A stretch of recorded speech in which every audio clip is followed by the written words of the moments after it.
వడ్డీ లెక్కల్లో తేదీలు ఏ విధంగా లెక్కించడమో తెలుసుకుందాం. మనం అప్పు తీసుకున్నప్పుడు ప్రామిసరీ నోట్ రాసుకుంటాము, అందులో డేట్ ఏం మెన్షన్ చేస్తాము. మళ్ళీ అప్పు కట్టేటప్పుడు అక్కడ డేట్ మెన్షన్ చేసి ఆ డేట్ నుంచి ఈ డేట్కి ఎన్ని రోజుల మిత్తి కట్టాలో లెక్క చేసి మనం వడ్డీ కడతాం. చాలా మందికి ఎన్ని రోజుల మిత్తి అయింది అనే విషయం చాలా మందికి తెలియదు. ఆ లెక్క ఎట్లా జన కూడా చాలా మందికి రాదు.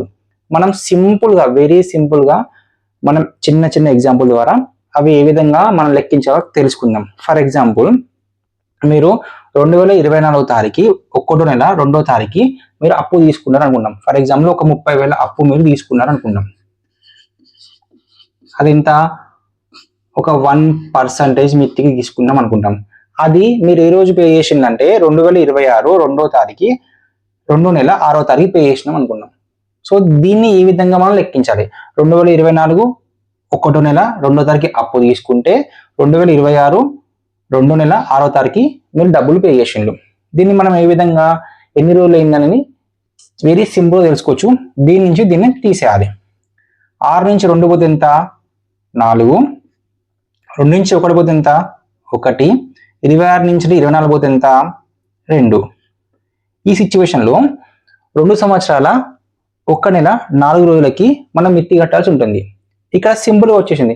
కానీ కొన్ని సిచ్యువేషన్లో అట్లా రాదు. ఫర్ ఎగ్జాంపుల్, ఈ సినారియో చూడండి. మీరు 2024 సంవత్సరము 11వ నెల 5వ తారీఖు అప్పు తీసుకుంటే 2026 2వ నెల 6వ తారీఖు అప్పు కట్టింది అనుకున్నాం. ఇక్కడ చూడండి, 6 నుంచి 5 సింపుల్గా పోతుంది, మనకు తెలుసు 1 వచ్చేస్తుంది. కానీ ఇక్కడ 2వ నెల నుంచి 11వ నెల పోదు. కాబట్టి ఇక్కడ ఏం చేయాలి? ఇక్కడ మనము చిన్నప్పుడు మనము తీసివేతలు నేర్చుకుంటాం కదా, అప్పుడు మనం 10 దశకం తీసుకునేది, 10 అప్పు తీసుకునేది. అదేవిధంగా ఇక్కడ 10 కాకుండా 12 తీసుకోవాలి. ఎందుకంటే ఒక సంవత్సరంలో 12 మంత్స్ ఉంటాయి కాబట్టి ఇక్కడ 12 మనం అప్పు తీసుకొని ఈ 12 ప్లస్ 2 ఎంత, 14 నుంచి 11 పోతే ఎంత, 3. ఇక్కడ ఆల్రెడీ 12 మంత్స్ పోయినాయి అంటే ఇది 2025 అవుతుంది. 2025 నుంచి 2024 ఎంత, 1 మిగులుతుంది. ఇక్కడ ఈ సిచ్యువేషన్లో మనకి 1 సంవత్సరము 3 నెలల్లో 1 రోజు మిత్తి కట్టాల్సి ఉంటుంది, వడ్డీ కట్టాల్సి ఉంటుంది. ఇది కూడా ఈజీగానే ఉంది. కొన్ని సిచ్యువేషన్లో ఇంకా హార్డ్గా ఉంటుంది. అదే విధంగా అంటే ఫర్ ఎగ్జాంపుల్, మీరు 2024 సంవత్సరము 12వ నెల 24వ తారీఖు మీరు అప్పు తీసుకొని 2026 సంవత్సరము 2వ నెల 18వ తారీఖు మీరు అప్పు కట్టిన అనుకోండి. ఇక్కడ తీసేసుకుంటూ వచ్చినాం. ఇక్కడ కూడా 18 నుంచి 24 తీసేస్తే పోదు అన్న. ఇక్కడ 12వ తారీఖు, ఇక్కడ సంవత్సరం కాబట్టి నెల కాబట్టి 12 మంది తీసుకున్నాం, మరి ఇక్కడ డేట్గా ఎట్లా తీసుకోవాలా అని అడుగుతారు. సింపుల్గా మనకి డేట్స్ని ఏ విధంగా కొలుస్తాం, 30 డేస్ 31 డేస్ తీసుకున్నాం. మనం ఇక్కడ 30 డేస్ మనం తీసుకున్నాం. 31 డేస్ తీసుకోవచ్చు కదా అంటారు. అవసరం లేదు, 30 రోజులు తీసుకున్నా కూడా మనకు వచ్చేస్తుంది. 30 డేస్ తీసుకున్నాం కాబట్టి ఇక్కడ నుంచి 30 డేస్ మనం ఇక్కడ అప్పు తీసుకున్నాం. ఇక్కడ ఏమవుతుంది, 1 నెలనే మిగులుతుంది. ఈ 30 ప్లస్ 18 ఎంతైంది, 48. 48 నుంచి 24 పోతే ఎంత, 24 ఉంటుంది. ఇక్కడ ఆల్రెడీ 30 డేస్ మనం ఇచ్చేసినాం కాబట్టి 1 మంత్ తగ్గిపోయింది. అంటే ఇది 1 మంత్ కింద కన్సిడర్ అవుతుంది. ఈ 1 మంత్ నుంచి 12 మంత్ పోదు కాబట్టి మనం మళ్ళీ అప్పు తీసుకోవాలి. ఎన్ని రోజులు తీసుకోవాలి, ఎన్ని మంత్ తీసుకోవాలి, 12 మంత్ తీసుకోవాలి. ఈ 12 మంత్స్ ఇక్కడ ఆల్రెడీ 30 డేస్ ఇచ్చినాం కాబట్టి ఇక్కడ 1 మంత్ కన్సిడర్ చేసుకోవాలి.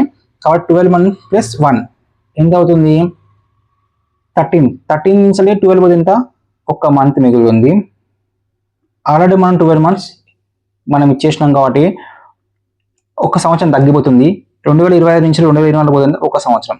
ఈ సిచ్యువేషన్లో 1 సంవత్సరము 1 నెల 24 రోజులకు మనం మిత్తి కట్టాల్సి వస్తుంది. సో మీరు ఏ డేట్ అయినా రాని ఈ విధంగా మీరు చేస్తే ఈజీగా ఉంటుంది. అంటే సింపుల్గా ఉంటే నో ప్రాబ్లం. ఒకవేళ మంత్ తక్కువ ఉండి ఈ మంత్ తక్కువ ఉండి ఈ మంత్ ఎక్కువ ఉంటే మాత్రము ఇక్కడ నుంచి మనం 12 మంత్స్ అప్పు తీసుకోవాలి. ఒకవేళ డేట్ కూడా తక్కువ ఉంది అనుకోండి, తీసేసేటప్పుడు అక్కడ పక్క నుంచి మంత్ నుంచి 30 డేస్ అప్పు తీసుకోవాలి. ఈ విధంగా మనం చేస్తే ఏ డేట్ ఉన్నా పర్లేదు, మనం ఈజీగా ఎన్ని రోజులు మిత్తి కట్టాలో తెలుసుకోవచ్చు. నెక్స్ట్ వీడియోలో నేను ఒక 30,000కి 1% మిత్తి ఎంత అవుతుంది, 1% అయితే ఒక 50,000కి 1% ఎంత అవుతుంది, లేదా ఒక 2% ఎంత అవుతుంది, ఇట్లా 2.5% ఎంత అవుతుంది, కొందరికి 1.5 మిత్తి కూడా ఇస్తారు, 1.5 మిత్తి కూడా ఇస్తారు. అది అవుతుంది 30,000 కాదు 50,000 లక్షల రూపాయలు కూడా నేను సింపుల్ గా లెక్క చేసి చెప్తాను.